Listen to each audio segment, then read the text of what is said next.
ನಮ್ಮೆಲ್ಲರ ಪ್ರೀತಿಯ ಪರಮೇಶ್ವರ್ ಗುಂಡ್ಕಲ್ ಅದ್ಭುತವಾದ ನಿರ್ದೇಶನ ಅಂತಾನೆ ಹೇಳ್ತೀನಿ. ಯಾಕೆಂದ್ರೆ ಫಸ್ಟ್ ಟೈಮ್ ಅವರು ನಿರ್ದೇಶನ ಮಾಡಿರೋದು. ನೀವು ಸಿನಿಮಾ ನೋಡ್ಕೊಂಡ್ಬಂದ್ರೆ ಫಸ್ಟ್ ಟೈಮ್ ಅಂತ ಅನ್ಸಲ್ಲ.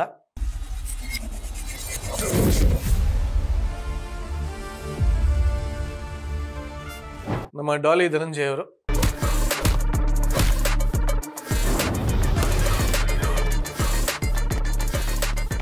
ನಟ ರಾಕ್ಷಸ ಅಂತ ಅದಕ್ಕೆ ಸುಮ್ಮನೆ ಹೆಸರು ಬಂದಿಲ್ಲ. ಆ್ಯಂಡ್ ಈ ಬಿರುದಿನ ದುಡ್ಡು ಕೊಟ್ಟು ತಗೊಳ್ಳೋದು ಅಲ್ಲ, ಅದ್ಭುತವಾದ ನಟ ಅಂತ ಈಗಾಗಲೇ ಅವ್ರು ನಿರೂಪಿಸಿದ್ದಾರೆ. ಆ ಬ್ಯಾಕ್ಗ್ರೌಂಡ್ ಸ್ಕೋರು ಸಾಕಾಗಿದೆ. ಆ್ಯಂಡ್ ರಮೇಶ್ ಇಂದ್ರ ಅವರು ಮತ್ತು ಡಾಲಿ ಅವರು ಇಬ್ಬರು ಹುಲಿ ವೇಷ ಹಾಕೊಂಡು ಮುಖಾಮುಖಿ ಆಗ್ತಾರೆ.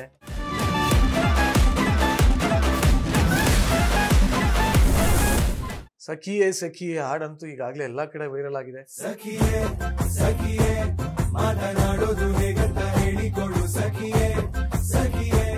ಕನ್ನಡ ಸಿನಿಮಾ ಅಪ್ಪಟ ಕನ್ನಡ ಸಿನಿಮಾ, ಅಪ್ಪಟ ಕನ್ನಡಿಗರೇ ಇರುವಂತ ಸಿನಿಮಾ.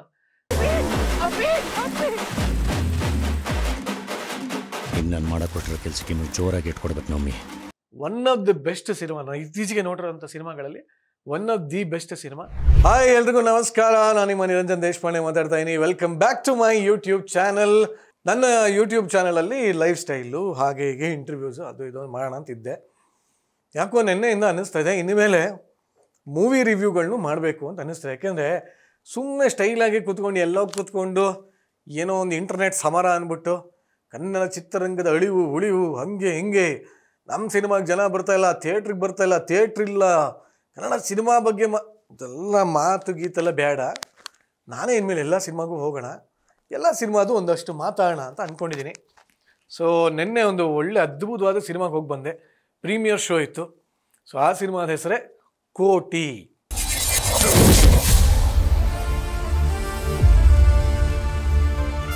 ಆ್ಯಕ್ಚುಲಿ ಇಂಗ್ಲೀಷಲ್ಲಿ ಸ್ಪೆಲ್ಲಿಂಗ್ ಅದೇನೋ ಒಂಥರ ವಿಚಿತ್ರ ಇದೆ. KOTEE ಅಂತಿದೆ. ಅಂದರೆ ಕೋಟೆ ಅಂತ ಓದಬೇಕು, ಕೋಟಿ ಅಂತ ಓದಬೇಕು ಗೊತ್ತಿಲ್ಲ.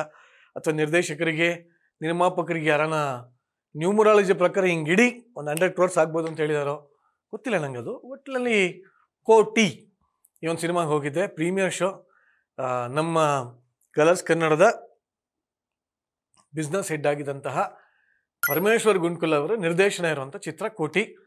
ಸೊ ನಿನ್ನೆ ಅಲ್ಲಿ ಪ್ರೀಮಿಯರ್ ಶೋನಲ್ಲಿ ಒಂಥರ ಅನುಬಂಧ ಇದ್ದಂಗೆ ಇತ್ತು. ಅದೊಂಥರ ನಮ್ಮ ಕಲರ್ಸ್ ಕನ್ನಡದ ಅನುಬಂಧ ಇದ್ದಂಗೆ ಇತ್ತು. ಯಾಕೆಂದ್ರೆ ಎಲ್ಲರೂ ಅಲ್ಲೇ ಇದ್ದರು, ಎಲ್ಲ ಧಾರಾವಾಹಿಯ ನಟರು ನಟಿಯರು.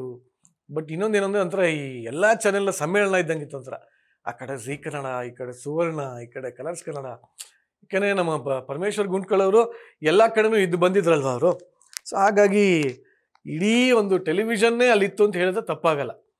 ಸೊ ಎಲ್ಲ ಇತ್ತು, ಏನೋ ಇರ್ಬೋದು ಅಂದರೆ ನನಗೂ ಭಾಳ ಇಂಟ್ರೆಸ್ಟ್ ಇತ್ತು. ಏನು ತೆಗೆದಿರ್ಬೋದು ಸಿನಿಮಾದಿವರು ಅಂತ ಭಾಳ ಇಂಟ್ರೆಸ್ಟ್ ಇತ್ತು. ಒಳಗೆ ಹೋಗಿ ನೋಡಿದೆ. ಈಗ ಅದ್ರ ಬಗ್ಗೆನೇ ಮಾತಾಡ್ತೀನಿ. ಸೊ ಇವತ್ತು ಕೂಡ ಯಾರ್ಯಾರೆಲ್ಲ ಕನ್ನಡ ಚಿತ್ರರಂಗಕ್ಕೆ ಹೋಗೋದೇ ಇಲ್ಲ, ಸಿನಿಮಾನೇ ಬರ್ತಾ ಇಲ್ಲ, ಥಿಯೇಟ್ರೇ ಇಲ್ಲ, ಹಿಂಗೆಲ್ಲ ಸುಮ್ಮನೆ KP ಅಂತಿದ್ರಲ್ಲ, ಅವರೆಲ್ಲ ದಯವಿಟ್ಟು ಖಂಡಿತವಾಗ್ಲೂ ಈ ಚಿತ್ರವನ್ನು ನೋಡಬಹುದಾ, ನೋಡಿದ್ರೆ ನಿಮ್ಗೆ ಏನು ಸಿಗುತ್ತೆ, ಈ ಸಿನಿಮಾದಲ್ಲಿ ಅಂಥದ್ದು ಏನಿದೆ ಇದೆಲ್ಲದನ್ನು ಹೇಳ್ತಾ ಇದ್ದೀನಿ. These tigers will be hunted and captured, I assure you. ಮೊದಲು ತಾರಾಗಣದ ಬಗ್ಗೆ ಮಾತಾಡ್ಬಿಡ್ತೀನಿ. ನಮ್ಮ ಡಾಲಿ ಧನಂಜಯ ಅವರು ಅಫ್ಕೋರ್ಸ್ ನಟ ರಾಕ್ಷಸ ಅಂತ ಅದಕ್ಕೆ ಸುಮ್ಮನೆ ಹೆಸರು ಬಂದಿಲ್ಲ. ಆ್ಯಂಡ್ ಈ ಬಿರುದಿನ ದುಡ್ಡು ಕೊಟ್ಟು ತಗೊಳ್ಳೋದು ಅಲ್ಲ, ಅದ್ಭುತವಾದ ನಟ ಅಂತ ಈಗಾಗಲೇ ಅವ್ರು ನಿರೂಪಿಸಿದ್ದಾರೆ. ಬಟ್ ಏನು ಗೊತ್ತಾ, ಈ ಅದ್ಭುತವಾದ ನಟನೆ ಮಾಡೋರಿಗೆ ಭಾಳ ಕಷ್ಟವಾದ ಕೆಲಸ ಏನು ಅಂದರೆ ನಟನೆ ಮಾಡದೇ ಇರೋದು. ಅದೇ ತುಂಬ ಕಷ್ಟ. ಅಂದರೆ ಈ ರೋಲೇ ಆಗಿದೆ. ಒಬ್ಬ ಸಾಮಾನ್ಯ ಬಡ ಕುಟುಂಬನೂ ಅಲ್ಲ, ಈ ಲೋವರ್ ಮಿಡಲ್ ಕ್ಲಾಸ್ ಅಂತೀವಿ ಗೊತ್ತಾ ನಾವು, ಆ ಥರ ಒಂದು ಕುಟುಂಬದ ಒಬ್ಬ ಸಾಮಾನ್ಯ ಹುಡುಗ, ಒಂಥರ ದಿನಗೂಲಿ ಮಾಡೋ ಥರ ಹುಡುಗ.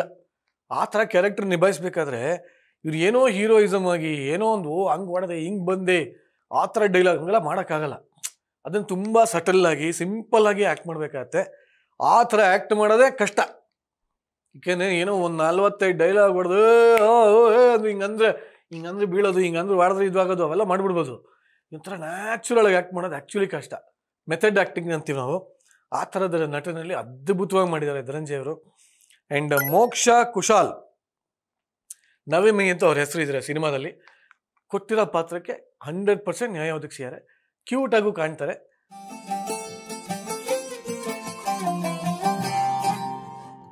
ಇನ್ನು ತನುಜಾ ವೆಂಕಟೇಶ್, ಡಾಲಿ ಧನಂಜಯ ಅವರ ತಂಗಿ, ಚೆನ್ನಾಗಿ ಮಾಡಿದ್ದಾರೆ.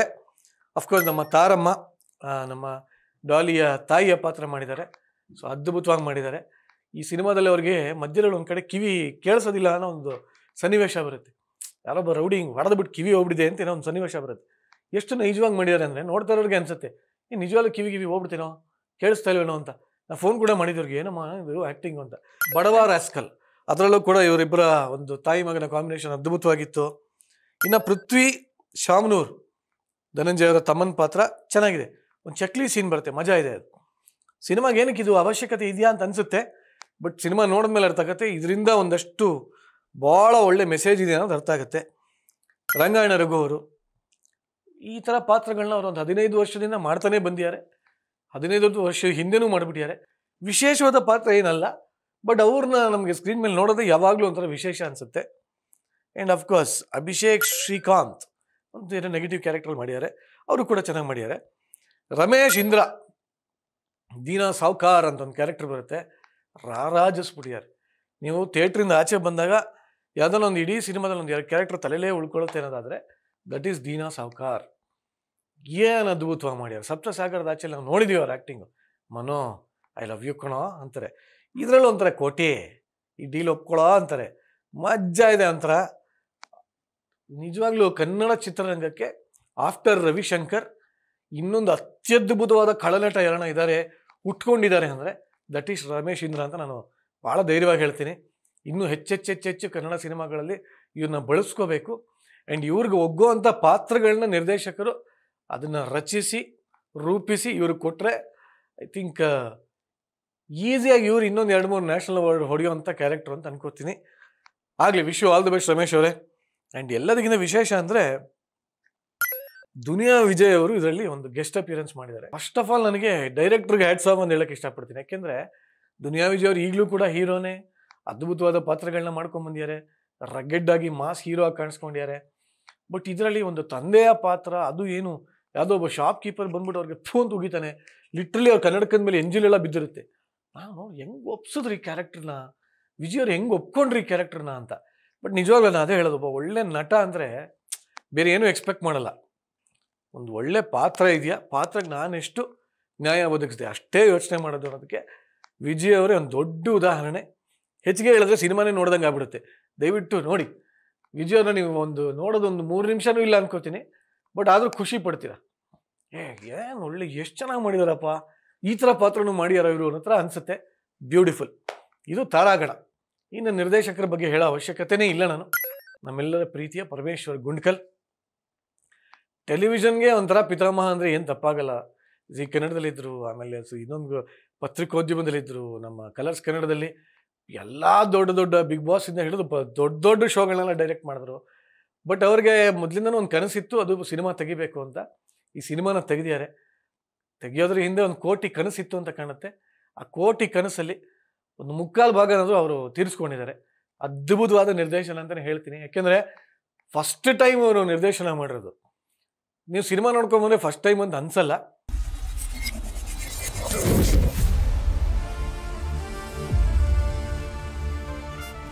ಇನ್ನು ಮ್ಯೂಸಿಕ್ಕು ನಮ್ಮ ವಾಸುಕಿ ವೈಭವ್ ಭಾಳ ಚೆನ್ನಾಗಿದೆ. ಸಖಿಯೇ ಸಖಿಯೇ ಹಾಡಂತೂ ಈಗಾಗಲೇ ಎಲ್ಲ ಕಡೆ ವೈರಲ್ ಆಗಿದೆ.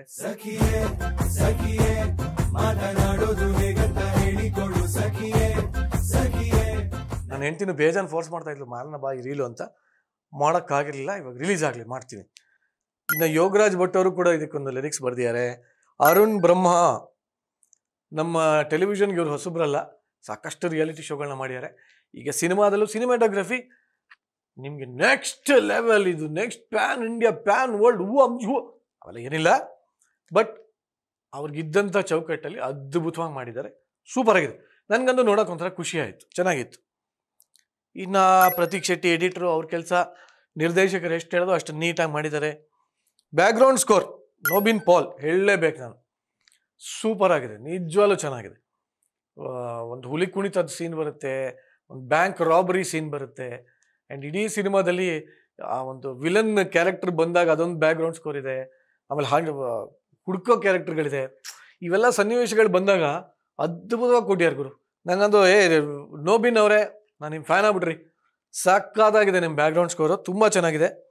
ಆ್ಯಂಡ್ ಇದೆಲ್ಲ ಆದಮೇಲೆ ಲಾಸ್ಟಲ್ಲಿ ನಾನು ಕತೆ ಬಗ್ಗೆ ಮಾತಾಡ್ಬಿಡ್ತೀನಿ. ಸ್ಟಾರ್ ಕಾಸ್ಟ್ ನೀವು ಬುಕ್ ಮೈ ಶೋನಲ್ಲಿ ನಾನು ನೋಡಿದ್ದು, ನೀವು ಒಂದು ನೋಡಿ ನಿಮಗೂ ಗೊತ್ತಾಗುತ್ತೆ. ಬಟ್ ಕತೆ ಬಗ್ಗೆ ಹೇಳಬೇಕು ಅಂದರೆ ಏನಿಲ್ಲ, ಒಬ್ಬ ಸಿಂಪಲ್ ಬಡ ಕುಟುಂಬದ ಹುಡುಗ ಕೋಟಿ ಕನಸುಗಳನ್ನ ಇಟ್ಕೊಂಡಿರ್ತಾನೆ. ಅದ್ರ ಜೊತೆಗೆ ಅವನಿಗೆ ಒಂದು ಸ್ವಲ್ಪ ನ್ಯಾಯ ನೀತಿ ನಿಯತ್ತು ಇದೆಲ್ಲ ಜಾಸ್ತಿ ಇರುತ್ತೆ. ಕಳ್ಳತನ ಮಾಡಬಾರ್ದು, ಸುಳ್ಳು ಹೇಳಬಾರ್ದು, ಕಷ್ಟಪಟ್ಟಾದ್ರೂ ಪರವಾಗಿಲ್ಲ, 3 ಶಿಫ್ಟ್ ಆದರೂ ಪರವಾಗಿಲ್ಲ, ನ್ಯಾಯವಾಗಿ ದುಡಿದು ನಮ್ಮ ಫ್ಯಾಮಿಲಿನ ಸಾಕಬೇಕು. ನಾನು ಎಷ್ಟೇ ಸಾಲ ಮಾಡಿದ್ರು ಬಡ್ಡಿ ಲೆಕ್ಕದಲ್ಲಿ ಸಾಲನ ತೀರಿಸ್ತಾನೆ ಇರ್ತಾನೆ, ದಿನಕ್ಕೆ 2,000 3,000 ಅಂತ. ಆದರೂ ಪರವಾಗಿಲ್ಲ, ನಾನು ಕಷ್ಟಪಟ್ಟೇ ದುಡಿದು ತೀರಿಸ್ತೀನಿ, ಹಿಂಗೆಲ್ಲ ಮಾಡ್ತಾ ಇರ್ತಾನೆ. ಆಮೇಲೆ ಎಲ್ಲೋ ಒಂದು ಕಡೆ ಗೊತ್ತಾಗತ್ತೆ ಅವನಿಗೆ ಹಿಂಗಿದ್ರೆ ಆಗಲ್ಲ ಅಂತ. ಆ ಸನ್ನಿವೇಶಗಳನ್ನ ಚೆನ್ನಾಗಿ ಹುಟ್ಟಾಕಿದ್ದಾರೆ ಪರಮ್ ಅವರು. ಅಂದರೆ ಯಾವುದೋ ಒಂದು ಮಧ್ಯದಲ್ಲಿ ಒಂದು ಇನ್ಸಿಡೆಂಟ್ ಬರುತ್ತೆ. ಗಾಂಧೀಜಿಯವರು ಕೂಡ ಕಳ್ತನ ಮಾಡಿದ್ರು ಚಿಕ್ಕ ವಯಸ್ಸಲ್ಲಿ, ಆಮೇಲೆ ಅವ್ರ ತಂದೆಗೆ ಹೋಗಿ ಕ್ಷಮೆ ಅಂತ ಕೇಳಿದ್ರು ಅಂತ.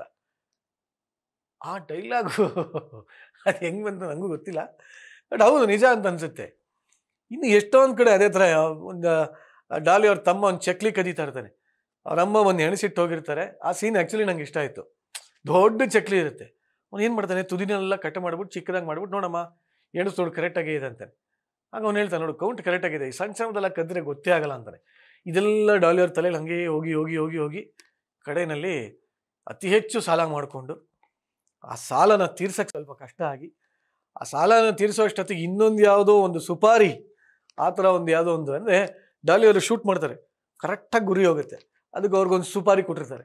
ಆ ಸುಪಾರಿ ನೀನು ಒಪ್ಕೊಂಡು, ಇವ್ರು ಇಲ್ಲ ನಾನು ಅನ್ಯಾಯ ಮಾಡಲ್ಲ, ನಾನು ನ್ಯಾಯದ ಪರ, ನಾನು ಕಳ್ತನ ಮಾಡಲ್ಲ, ಈ ಥರ ಎಲ್ಲ ಮಾಡಲ್ಲ ಅಂದಾಗ ಅದು ಒಪ್ಕೊಳ್ಳಿ ಅಂತ ಇವ್ರಿಗೊಂದಷ್ಟು ಕಿರುಕುಳ ಕೊಟ್ಟು, ಇವ್ರ ಪಾಪ ಯಾವುದೋ ಒಂದು ಕಾರ್ ತೊಗೊಂಡಿರ್ತಾರೆ, ಆ ಕಾರ್ ಕಳ್ತನ ಮಾಡಿಸಿ, ಲಾರಿ ಕಳ್ತನ ಮಾಡಿಸಿ, ಮನೇಲಿ ಸಮಸ್ಯೆ ಕೊಟ್ಟು, ಮನೇಲಿ ಬಂದು ಗಲಾಟೆ ಮಾಡಿ, ಅಂದರೆ ಬಡ ಕುಟುಂಬದಲ್ಲಿ ಏನೇನೆಲ್ಲ ಆಗತ್ತೆ ಆಗಬಹುದು ಅಂತ ಸಿನಿಮಾಗಳಲ್ಲಿ ತೋರಿಸ್ತಾರೋ ಆ ಥರನೇ ಇಲ್ಲೂ ತೋರಿಸಿದ್ದಾರೆ.